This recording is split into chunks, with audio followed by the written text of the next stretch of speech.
నమస్తే. ఇప్పుడు మీరు చూడబోతున్న వీడియో ఖచ్చితంగా మీకు ఉపయోగపడుతుంది, నచ్చుతుంది కూడా. మరి మీకు నచ్చిన విషయం నాకు తెలియాలి అంటే ఈ వీడియోని మీరు లైక్ చేయాలి, షేర్ చేయాలి, అలాగే మన ఛానల్‌ని సబ్స్క్రైబ్ చేయాలి. మీ సపోర్ట్‌ని నాకు అందిస్తారు కదూ! ఓకే. ఇప్పుడు వీడియోని స్టార్ట్ చేద్దాం. నమస్తే. Welcome to our channel. నేను పద్మిని. ప్రస్తుతం మనతో పాటు ప్రముఖ ఆధ్యాత్మికవేత్త, దత్త ఉపాసకురాలు, నారీసేన ఫౌండర్ శ్రీమతి శ్రీ లతా దత్త గారు మనతో పాటు ఉన్నారు. మాట్లాడదాం. నమస్తే అక్క. జై గురుదత్త. జై గురుదత్త అక్క. ఎలా ఉన్నారు? శ్రీ గురుదత్త. ఎలా ఉన్నారు? బాగున్నాను. ఇదిగో ఇలా డైరెక్ట్ గా ఇలా వచ్చేసాను ఇలా యాగం వచ్చేసారు. నుంచి. ఏంటి ఈ దర్శనం ఏమిటి? యాగంలో ఇలాగే ఉన్నాను కదా 5 రోజులు కూడా. ఇంకా అందుకని అద్భుతం. నేరుగా మన రెడ్ టీవీ ప్రేక్షకులందరినీ కూడా ఈ విధంగానే వచ్చి ఆ ఫలితం వాళ్ళందరికీ కూడా రావాలి కదా. తప్పకుండా తప్పకుండా వాటికి సంబంధించి యాగం జరిగిందా ఏంటి, చాలా రకరకాల కాల్స్ ఇవన్నీ వచ్చాయి. అంటే డెఫినెట్ గా వాటికి సంబంధించిన వీడియోస్, ఫొటోస్, ఆ కార్యక్రమం విశేషాలు ఇవన్నీ కూడా పబ్లిష్ చేయబోతున్నాము. నెక్స్ట్ ఎపిసోడ్ లో దాని గురించి మాట్లాడుకుందాం. అందుకన్నా ముందు నూతన సంవత్సరంలో చాలా చాలా ఉత్సాహంగా చాలా అంటే నాకైతే అత్యద్భుతమైనటువంటి ఫీలింగ్. ఎందుకంటే అరుణాచలం వెళ్ళటం అంటే అది పూర్వజన్మ సుకృతం. ఖచ్చితంగా ఎన్నిసార్లు వెళితే అంత సుకృతం ఉన్నట్టు. అవును, చాలా సుకృతం ఉన్నట్టు కదా. మరి ఈ 3వ తారీఖు, 4వ తారీఖు, 5వ తారీఖు అరుణాచలంలో ఉండబోతున్నాము. ఒక్కసారి ఆ యాత్ర విశేషాలు మీ ద్వారా అక్క. తప్పకుండా పద్మిని. అప్పుడే నీలో ఆ వెలుగు కనబడుతుంది. Yes. అరుణాచలేశ్వరుడు అనగానే నీలో ఆ వెలుగు, ఆ ఉత్సాహము, ఆ ఉత్తేజము కనబడుతుంది.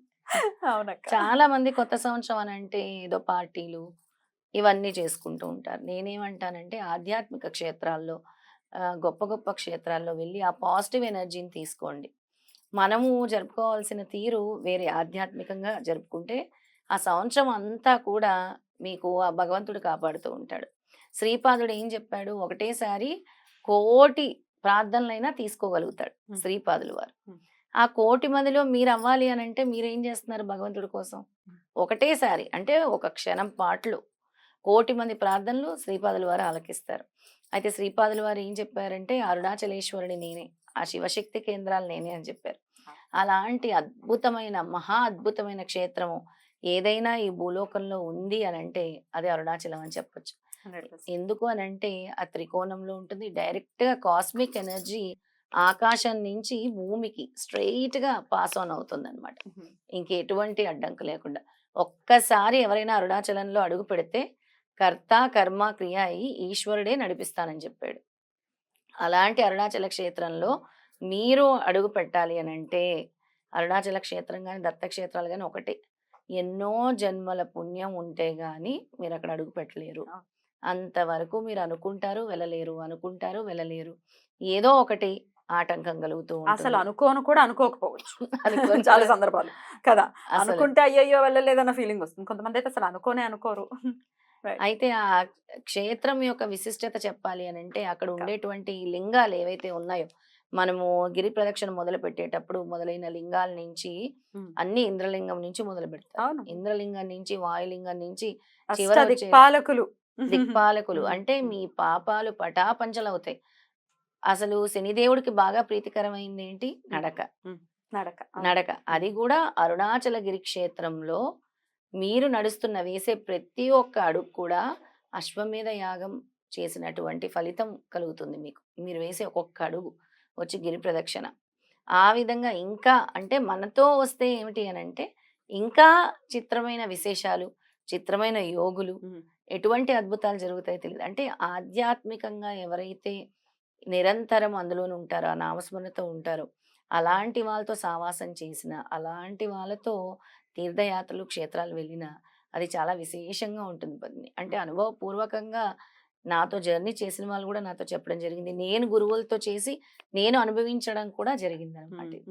అంటే నేను నా గురువుల ద్వారా అనుభవించాను. ఇప్పుడు నా ద్వారా అనుభవించే వాళ్ళు కూడా అలాంటివే అనుభవిస్తున్నారు. అన్ని మిరాకిల్సే జరుగుతూ ఉంటాయి. డెఫినెట్లీ. ఒకసారి ప్రోగ్రామ్ ఒకసారి చెప్పండి అక్క. ఏ రోజున బయలుదేరుతాము, ఎక్కడి నుంచి బయలుదేరుతాము, ఎలా అసలు మిగతా ఈ కార్యక్రమాలు అవి ఏమి ఉంటాయి అనేది ఒకసారి చెప్పండి అక్క. ముందుగా 3వ తారీఖు సాయంత్రం మనం ఇక్కడి నుంచి బయలుదేరుతాం. అంటే ముందుగానే ఎందుకు వాడానంటే ఇంకెవరైతే రిజిస్ట్రేషన్ చేసుకోలేదో తొందరగా, అంటే కొత్త సంవత్సరంలో ఇటువంటి ఆపర్చునిటీ మీ దగ్గరకు వచ్చింది అని అంటే అది ఎంతో అదృష్టం అని చెప్పుకోవాలి. అలాంటి ఆపర్చునిటీని అసలు మిస్ చేసుకోకండి అని అంటాను. అందుకే ముందుగా రిజిస్ట్రేషన్ చేసుకోండి. చేసుకున్న వాళ్ళందరూ కూడా 3వ తారీఖు సాయంత్రం 3 గంటల వరకు ఇక్కడ ఉంటే 4 గంటలకు బస్ స్టార్ట్ అవుతుంది. Hmm. చక్కగా వెళ్ళిపోతాం. తెల్లవారుజామున రీచ్ అవుతాం. అక్కడ స్నానాలు చేస్తాము, దర్శనాలు చేసుకుంటాం. 4వ తారీఖు సాయంత్రము హాయిగా గిరి ప్రదక్షిణ చేసుకుంటాం ఆ రోజు అర్ధరాత్రి వరకు. అనఘాష్టమి మీరు లాస్ట్ ఎపిసోడ్ లో చెప్పి ఉన్నారు. చెప్పాను.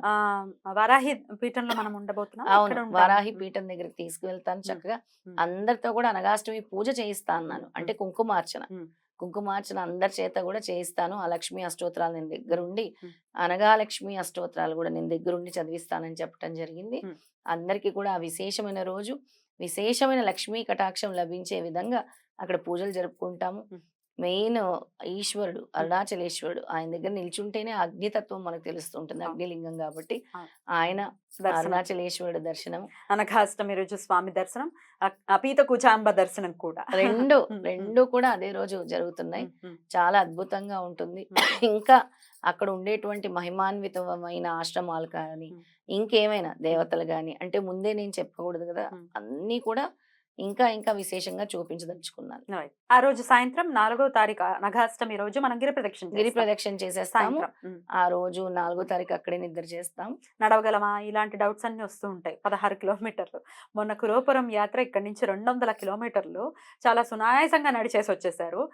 మేడమే కాదు, మేడంతో పాటు బాగా ఏజ్డ్ అంటే 70 ఇయర్స్ ఉన్న వాళ్ళు కూడా చాలా నిశ్చలమైన భక్తి ఉంటే గనక స్వామి బాధ్యత, అది మనకేం సంబంధం, స్వామి ఆయన బాధ్యతే. నడిపించుకుంటాడు. ఆయన తలుచుకుంటే ఎగ్జాక్ట్ రెప్పపాటు చాలసలు. అసలు మేము ఎగ్జాక్ట్ నడిచామా అని కూడా అనిపిస్తుంది. ఏంటి అసలు ఇలా జరిగిపోయింది? ఎగ్జాక్ట్లీ ఇప్పుడు పాదయాత్ర అంటే ఏంటి ఇలా అయిపోయింది? అప్పుడే ఒక మ్యాజిక్ లాగా అనిపిస్తుంది. చాలా బ్యూటిఫుల్ గా ఇంకా జరిగింది. అందరూ అంటున్నారు ఎప్పుడు పెడతామని. ఉమ్, ముందు పెట్టడం కాదమ్మా, దీన్ని మీరు వినియోగించుకోండి. అరుణాచలేశ్వరుడిని, అరుణాచల గిరి ప్రదక్షిణని. ఉమ్, అక్కడికొచ్చి దర్శనం మాత్రేనా ఏంటి అసలు ఉమ్, సర్వ పాపాలు పటాపంచలైపోతాయి. right. ఆయనని ఒక్కసారి మీరు ఇలా చూశారు అనంటే మీ కళ్ళు ఎంతో అదృష్టం చేసుకున్నాయని చెప్తాను. Right. ఇక 5వ తారీఖు అక్క, 5వ తారీఖు ఏముంటుంది ప్రోగ్రామ్? 5వ తారీఖు రోజు రమణాశ్రమం చూసుకుంటాము. ఇంకా విరూపాక్ష గృహ గుహ. చూసుకుంటాము. ఉమ్, ఇంకేమైనా ఉన్నాయేమో ఉమ్, అక్కడ వాళ్ళని తెలుసుకొని ఉమ్, వాటిని కూడా మనం చూసుకుంటాం. అద్భుతం. ఎప్పుడైనా మనము అక్కడికి వెళ్ళిన తర్వాత ఆ క్షేత్ర విశేషంతో పాటు ఇంకేం ఉన్నాయి, ఉమ్, అసలు ఏం చేసేవారు రమణ మహర్షి, ఎక్కడెక్కడ తిరిగేవారు, ఉమ్, ఎక్కడెక్కడ నడయాడేవారు, ఉమ్. స్వామి ఏం చేసేవారు, ఇలాంటి వివరాలు కూడా మనం తెలుసుకోవాలి. రమణాశ్రమంకి వెళ్ళటం అంటే అది అమ్మో బాబోయ్.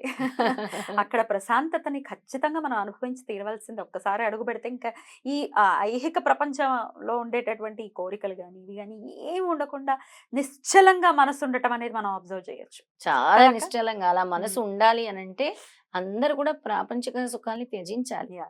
ముందుగా అందరూ దూరం చేసుకోవాల్సింది అహంకారం. ఉమ్, అహంకారం వల్లే అన్ని అనర్థాలు వస్తున్నాయి. ఉమ్, అహంకారం వల్లే అన్ని జరుగుతున్నాయి Exactly. కాబట్టి ఆ అహంకారం తొలగాలి అని అంటే ఇలాంటి అద్భుతమైన క్షేత్ర దర్శనం వల్ల, లేదంటే యతీశ్వరుల సందర్శనాల వల్ల, గురువుల సందర్శనాల వల్ల మీ పాప కర్మలు అనేవి తొలుగుతూ ఉంటాయి గురు పాదాల వల్ల. ఉమ్. అలాంటి మహిమాన్వితమైన క్షేత్రం ఏదైనా ఉందంటే అరుణాచలేశ్వరుడు, దత్తుడు వీళ్ళందరూ ఒకటే. కాబట్టి నాకు అన్ని సమానంగానే అనిపిస్తాయి. Right. అంటే సో అన్ని ఒకటే దారి, ఒకటే బాట. అంతే 100%. ఉమ్. అయితే అన్ని అకామిడేషన్ కానీ ఫుడ్ కానీ అన్ని బస్సుకి సంబంధించి accommodation, up and down transport, transport. Food అన్ని కూడా మనమే ప్రొవైడ్ చేస్తాం. రైట్. మీరు వచ్చి చక్కగా తనివి తీరా స్వామిని దర్శించుకోవటం, గిరి ప్రదక్షిణ చేసుకోవటం, ఆ తన్మయత్వానికి ఖచ్చితంగా లోనవటం అనేది ఇంకా మీ చేతుల్లోనే ఉంది. అయితే ఒకటి పద్మిని, తీర్థయాత్రలు క్షేత్రాలకు వచ్చినప్పుడు ఇంట్లో లాగా రాజభోగాలు దయచేసి ఎక్స్పెక్ట్ చేయకండి. అక్కడ ఏ దొరికినా మీకు మహాప్రసాదం, ఉమ్, ఈశ్వరుడు ఇచ్చిన నా ప్రసాదము ఉమ్, అని భావించాలి. ఉమ్, నాకు ఇక్కడ వేడి వేడి ఇడ్లీ కావాలి, ఉమ్. నేతి ఇడ్లీ కావాలి, ఏమో ఇస్తాడేమో ఈశ్వరుడు. అయ్యో, పంచభక్ష అరుణాచలంలో పరమాణాలు మామూలుగా ఇస్తాడేమో. ఉండదు అసలు. అదే అంటున్నాను. ఒక్కోసారి అమ్మో ఇది తినలేము, ఉమ్. ఇక్కడ ఇంటి దగ్గరలా మాత్రం ఉండదని చెప్తున్నాను. గిరి ప్రదక్షిణ చేసేటప్పుడక్క నాకెన్నో అనుభవాలు. అసలు పిలిచి పిలిచి పిలిచి పిలిచి పెడతారు అన్న. పిలిచి పిలిచి అట్లా పెడతారు. చప్పట్లు కొట్టి రా నువ్వు ఇక్కడ వచ్చి ఫస్ట్ తిను అని అంటారు. పాపం మేము తింటే నడవలేమంట కాదు, ఫస్ట్ కడుపు నిండా తినండి అని చెప్పి. అసలు ఫుడ్ అనేది మనకు గుర్తురాదు ఫస్ట్ ఆఫ్ ఆల్. గుర్తురాదు. పౌర్ణమి రోజు అయితే ఇంకా అడుగు అడుగున అవునా? అడుగు అడుగు ఉన్నారు. అడుగు అడుగున అక్కడ ఉన్నాను కార్తీక కాబట్టి. పౌర్ణమి. పౌర్ణమి రోజు ఇంకా అడుగు అడుగున పిలిచి పిలిచి పెడుతూ ఉంటారు. ఇలాంటప్పుడు కూడా పిలిచి పెడుతూ ఉంటారు. అసలు ఫుడ్ అయినా గురించి నో ప్రాబ్లం ఎట్ ఆల్. అసలు ఎక్కడికి వెళ్ళినా ఆయన దగ్గరికి వెళ్ళాము అని అంటే ఆయన ఆహ్వానిస్తారు అలా ప్రేమతో, దయతో. చాలా చక్కటి యాత్ర చేయబోతున్నాము. సో రావాలి అరుణాచలం మాతో పాటు అనుకుంటే రిజిస్టర్ చేసుకోండి. రైట్ అక్క, thank you so very much. నమస్తే అక్క. జై గురుదత్త. శ్రీ అరుణాచల శివ, అరుణాచల శివ, అరుణాచల శివ.